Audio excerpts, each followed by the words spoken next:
membahas tes wawasan kebangsaan yang hari ini kita akan membahas mengenai peristiwa sekitar proklamasi yang identik adik-adik dengar dengan materi peristiwa Rengas Dengklok. Nah, mari kita simak bersama-sama ya. Nah, berbicara mengenai peristiwa sekitar proklamasi, ya, topiknya itu tidak jauh dengan topik peristiwa Rengas Dengklok. Nah, adik-adik pasti sudah paham, ya, pasti pernah dengar apa itu peristiwa Rengas Dengklok.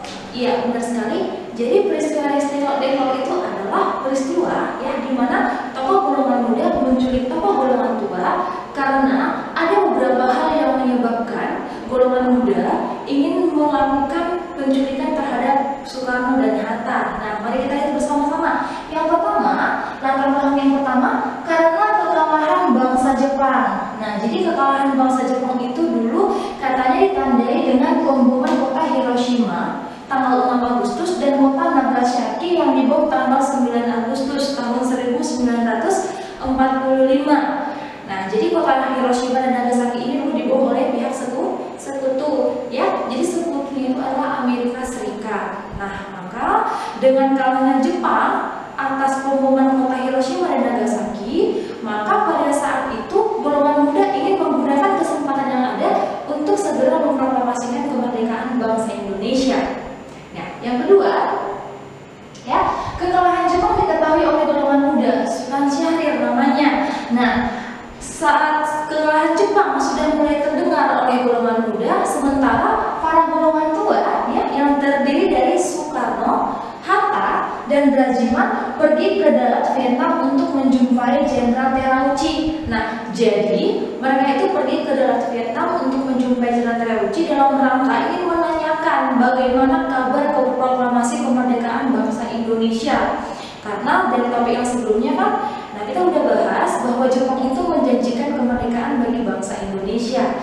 Nah, yang berikutnya, latar belakang yang berikutnya, karena adanya perbedaan pendapat antara golongan muda dan golongan tua. Ya, ini dikarenakan karena usul golongan muda yang ditolak oleh golongan tua. Nah, seperti yang kakak katakan tadi, ya, golongan muda ingin mempergunakan kesempatan yang ada untuk segera memproklamasikan kemerdekaan Indonesia sembari Jepang sudah kalah kepada sekutu, sudah menyerah kepada sekutu. Nah, tetapi golongan tua masih tetap bersikukuh bahwa Indonesia akan merdeka, ya, seperti apa yang akan dijanjikan oleh Jepang. Nah, itu dia latar belakangnya. Nah, yang selanjutnya, ya, di sini kita akan bahas mengenai tujuan peristiwa Rengas Dengklok. Nah, tujuan peristiwa Rengas Dengklok ini apa sih, gitu ya? Nah, tadi kan di awal aku sudah bilang peristiwa Rengas Dengklok itu adalah di mana peristiwa penting, ya, yang terjadi, ya, sebagaimana adanya penculikan golongan tua, tepatnya Soekarno dan Hatta. Nah, maka tujuan dilakukannya peristiwa Rengas Dengklok ini adalah karena adanya, ya, peran anggota muda ingin segera menyatakan kemerdekaan Indonesia. Itu dia. Nah, yang berikutnya, ya, untuk menjauhkan tokoh golongan tua dari pengaruh orang Jepang. Nah, seperti yang kakak katakan tadi, ya, golongan tua itu maunya kita merdeka atas yang dijanjikan oleh Jepang. Sementara golongan muda itu maunya kita merdeka ya atas usaha kita sendiri, jangan selalu bertumpu sama orang Jepang. Ya, ada sisi positifnya juga, ya kan? Nah, yang berikutnya, ya, kenapa sih harus memilih kota Rengas Dengklok, ya kan? Nah, kenapa harus Rengas Dengklok, Kak, ya? Alasannya karena, ya, Rengas Dengklok ini, ya, dia jauh dari intervensi pihak luar dan jauh dari Jakarta. Nah, intervensi ini artinya gangguan, ya, dari gangguan keamanan pihak Jepang, ya, Rengas Dengklok ini dia diyakini sangat aman pada saat itu untuk mengungsikan tokoh golongan tua. Nah, gitu dia. Jadi sementara Jepang sibuk di Jakarta, ya, tokoh golongan tua kita itu kita bawa ke Rengas Dengklok, ya, yang dilakukan oleh para golongan muda. Nah, siapa saja kah golongan muda, ya, yang bertugas untuk mengungsikan tokoh golongan tua ke Rengas Dengklok? Mari kita bahas kembali, ya. Nah, kronologi. Nah, kronologi ini dia bagaimana sih jalan ceritanya peristiwa Rengas Dengklok itu terjadi, gitu ya. Nah, yang pertama, ya, tanggal 14 Agustus, ya, adanya pengumuman Jepang menyerah kepada sekutu, ya, dimana pada saat itu diumumkan oleh Kaisar Hirohito yang merupakan perwakilan dari Jepang pada saat itu. Nah, kalau adik-adik dengar, ya, pernyataan Jepang, ya, menyerah kepada sekutu itu dia tanggal 14 Agustus tahun 1945 ya. Nah itu dia. Nah yang berikutnya tanggal 16 Agustus 1945 ya. Tokoh golongan muda ya, tokoh golongan muda yang terdiri dari Sukarni, Mawardi, dan Soedarko Singgih. Nah, jadi mereka ini adalah tokoh golongan muda yang berperan ya, yang berperan untuk mengungsikan tokoh golongan tua ke Rengas Dengklok ya. Tokoh golongan tua itu dia Soekarno dan Hatta. Dan ingat adik-adik, nah kenapa ke Rengas Dengklok? Karena tadi ya alasannya ya, Rengas Dengklok itu dia jauh dari intervensi pihak luar. Jadi dipastikan tempat itu adalah tempat yang paling aman seperti itu. Sampai di sini bisa dipahami ya. Oke, kita akan lanjut ke berikutnya. Oke, di sini ada Ahmad Subarjo merupakan satu-satunya golongan tua ya, satu-satunya golongan tua yang mendukung tindakan golongan muda. Nah, tepat sekali. Nah, jadi Ahmad Subarjo ini merupakan rekan Soekarno dan Hatta ya, tetapi tokoh yang ini ya, Ahmad Subarjo ini merupakan tokoh yang mendukung tindakan apa yang dilakukan golongan muda. Karena Ahmad Subarjo juga sepemikiran dengan golongan muda. Kalau kita bisa merdeka sendiri, kenapa tidak? Kenapa harus menunggu perintah dari Jepang terlebih dahulu? Nah, seperti itu dia ya. Oke, yang berikutnya ya. Pukul 11 malam ya, tanggal 16 Agustus Soekarno dan Hatta tiba di Jakarta dan singgah ke rumah Laksamana Tadashi Maeda ya. Jadi Laksamana Tadashi Maeda ini adalah seorang tokoh Jepang ya, di mana tokoh ini merupakan tokoh Jepang yang menaruh ya, yang memihak kepada bangsa Indonesia ya, sehingga dia mempersilahkan tokoh-tokoh kita itu untuk ya menggunakan tempatnya dalam rangka merancang naskah proklamasi pada saat itu. Nah, jadi kenapa harus di rumah Laksamana Tadashi Maeda? Nah, ini diyakini gara-gara rumah Laksamana Tadashi Maeda ini diyakini tempat yang bebas dari intervensi pihak luar juga, dan untuk menutupi yang namanya kecurigaan orang Jepang ya terhadap naskah proklamasi yang dirancang di rumah Laksamana Tadashi Maeda. Oke, yang berikutnya ya, Soekarno, Hatta, dan Ahmad Subarjo pun mulai merancang naskah proklamasi. Jadi tokoh perancang naskah proklamasi itu ada 3 ya, ada 3. Nah, Soekarno itu tugasnya untuk menulis. Nah, sedangkan ya bagian bab pertama naskah proklamasi itu yang berisi ya proklamasi ya, kami bangsa Indonesia menyatakan kemerdekaan bangsa Indonesia, itu merupakan kata usulan dari Soekarno. Ya, setelah PDI Laksamana Tadashi Maeda ya, maka Soekarno, Hatta, dan Ahmad Subarjo mulai merancang naskah proklamasi tersebut. Nah, gitu dia. Oke, nah yang berikutnya dalam penyusunan dalam naskah proklamasi tersebut ya, nah setelah dibaca, nah ternyata terdapat beberapa perubahan-perubahan yang dilakukan dalam naskah proklamasi tersebut. Nah, apa saja perubahannya? Mari kita lihat ya. Nah, yang pertama ya, kata proklamasi. Nah, jadi di sini kita lihat ya dari penulisannya ya.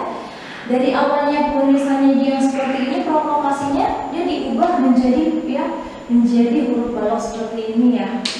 Itu perubahan yang pertama.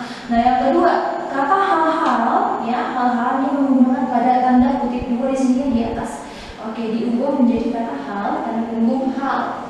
Oke. Nah, yang berikutnya kata tempo ya diubah menjadi tempo. Jadi hanya itu ditiadakan, diubah menjadi tempo saja. Oke, yang berikutnya ya tanggalnya ya, berbicara tanggal ya, Jakarta 1708 tahun 05 ya. Nah, dia itu diubah menjadi Jakarta hari 17 bulan 8 tahun 05. Nah, pasti adik-adik bingung kan, kenapa harus tahun 05? Kan aturannya kan tahun 45 gitu ya. Nah, alasannya adalah karena pada saat itu adik-adik kita menggunakan sistem kalender Jepang. Jadi waktu di kalender kita itu tahun 1945, di kalender Jepang itu dia sudah tahun 2605. Makanya kita menggunakan ya istilah tahun 05. Nah, seperti itu. Paham ya? Oke, yang berikutnya kata wakil-wakil bangsa Indonesia ya diubah menjadi atas nama bangsa Indonesia. Nah, itu dia. Jadi atas nama bangsa Indonesia yang diwakili oleh Soekarno dan Hatta. Seperti itu. Nah, yang berikutnya ya, Ikada. Nah, namun karena faktor keamanan, maka dibacakan di Jalan Pemesanan Timur nomor 56, tepatnya yang jalan ini merupakan jalan ya depan rumah Soekarno. Oke, nah jadi awalnya itu memang akan dibacakan di lapangan Ikada. Ternyata karena adanya faktor keamanan ya, Jepang telah mendengar bahwa Indonesia akan memproklamasikan kemerdekaan di lapangan Ikada, maka pihak Indonesia itu mengubah rencana. Maka dibacakanlah di Jalan Pemesanan Timur, seperti itu dia. Nah, yang berikutnya, tokoh-tokoh yang berperan dalam proklamasi. Nah, jadi adik-adik mungkin ya beberapa yang sudah tahu tokoh-tokoh siapa saja yang berperan dalam ya menjelang proklamasi. Oke, yang pertama ya ada Soekarno, ya ada Hatta, ada Ahmad Suharjo, ya ada Ibu Fatmawati. Nah, adik-adik juga pasti tidak asing dengan nama ini kan. Ibu Fatmawati ini merupakan istri dari Bapak Soekarno ya, yang berjasa menjahit bendera merah putih ya menjelang detik-detik proklamasi. Oke, nah yang berikutnya ya ada Soekarni ya, ada Soekarni. Jadi Soekarni ini merupakan ya tokoh yang mengusulkan agar naskah proklamasi itu ditandatangani oleh Soekarno dan Hatta. Ya, jadi, nah tadi kan di bawahnya kan kita menggunakan nama atas nama bangsa Indonesia. Nah, kalau misalnya yang menandatangani itu seluruh bangsa Indonesia nggak siap-siap dong ya. Nah, jadi Soekarno menyatakan ya diwakilkan saja oleh Soekarno dan Hatta. Nah, jadilah dia ya atas nama bangsa Indonesia Soekarno Hatta. Oke, yang berikutnya Sayuti Melik. Ya, Sayuti Melik juga adik-adik pasti sudah sering dengar. Jadi Sayuti Melik itu adalah tokoh yang berperan untuk mengetik naskah proklamasi yang sah, seperti itu. Nah, yang berikutnya Laksamana Tadashi Maeda. Nah, seperti kakak jelaskan tadi, ya Laksamana Tadashi Maeda itu, ya dia meminjamkan rumahnya, ya, dimana agar tokoh-tokoh golongan tua kita itu bisa merancang naskah proklamasi kita.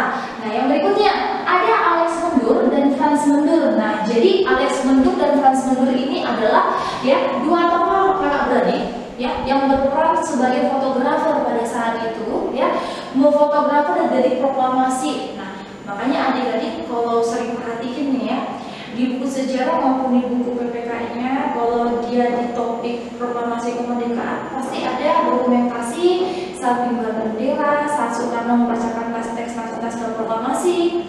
Nah, itu atas jasa kedua kakak beradik ini.